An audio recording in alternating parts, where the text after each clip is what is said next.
chukua hiyo milioni yako, kaa nayo.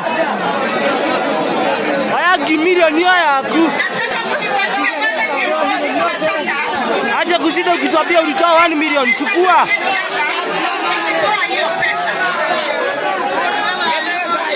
Hata RUTO alirudishiwa zake.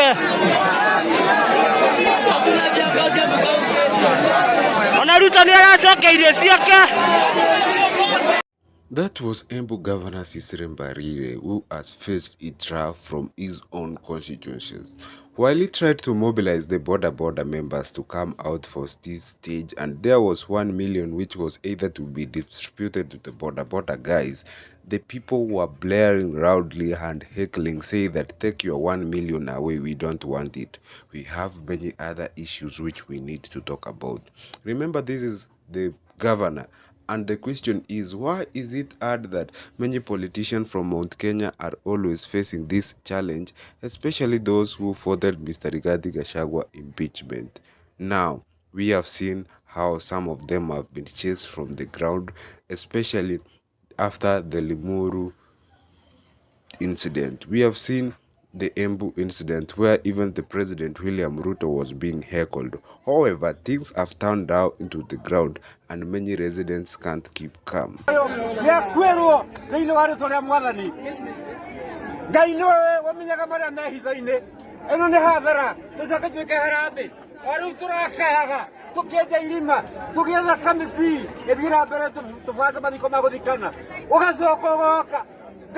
Mwathani turagikirinya amugwete na ritwa ora wekitio guo ni bawe ora wekitio guo ni bawe ni no ndigwo na ithe itu ndangirigwo ni akwirwo na akwirwo tumana nayo koma gacoka gatonya kahanda mbegu arohotwo thiini wa Mwathani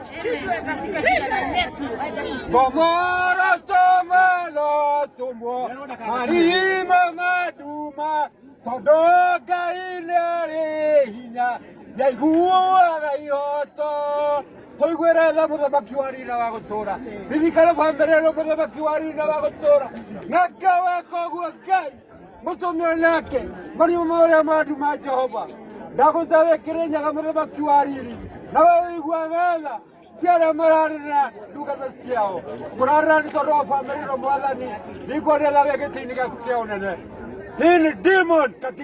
This was the aftermath of the events which happened in Limuru during that funeral, where a group of goons who were alleged to be mobilized by the area MP came out strongly to disrupt a funeral and throw and attack Mr. Rigathi Gachagua. And these events went wrong. We have seen people being summoned to the DCI to face the charges. However, the residents in the ground can't keep calm, and they have been cursing so much about this whole saga. Many of them terming this as something which is not good, and it's provoking a bad picture come 2027. Of course, we have seen even politicians from Mount Kenya come out to beg for mercies because they feel like the residents no longer want them in the ground. We break for Christmas. It has been a tough year for this parliament. We have had our lessons to learn. Mr. Speaker, as I want to wish every member of this House Merry Christmas and a Happy New Year, and the public at large, I want to urge that we keep peace and beg Kenyans, as your leaders come in, they are fighting for this CDF and GAF and all the funds for your benefit. Kindly allow them to work. We may differ in opinions, but allow your members to come to the ground and work together with you. Why will some politicians request the people to allow them to work, yet it's their mandate, it's their duty to go to the ground and make sure they work for the betterment of this nation? So it's a very clear message that some things are not happening right at the moment. Looking at this matter very closely, then there's critical things which might happen in the next coming days, and we will be able to see that. Recently, a Limuru MP who was also chased like a dog for being alleged that he attacked Mr. Rigathi Gachagua.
This was a member of parliament who was being forced to go through this ordeal for alleged that he was the one behind sponsoring of goons to attack Mr. Rigathi Gachagua, and that begs the message. What about the others who have still not yet arrived the ground? We really hope that things are going to be fair.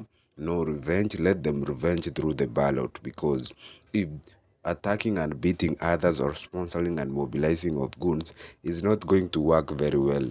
It may be a countermeasure to stop Mr. Rigathi influence. However, it's very clear that Mr. Rigathi Gachagua is on the verge of very unstoppable power come 2025, because it depends on his impeachment case and how these issues are going to go down the Supreme Court. However, we have seen other leaders from Mount Kenya like Ndindi Nyoro who are even unbothered because they have acted calm and residents have no problem with them. In fact, Ndindi Nyoro was voted the best MP or the best performing leader in Kenya at the moment. What about your leader? Is your politician voted the best or he was ranked somewhere?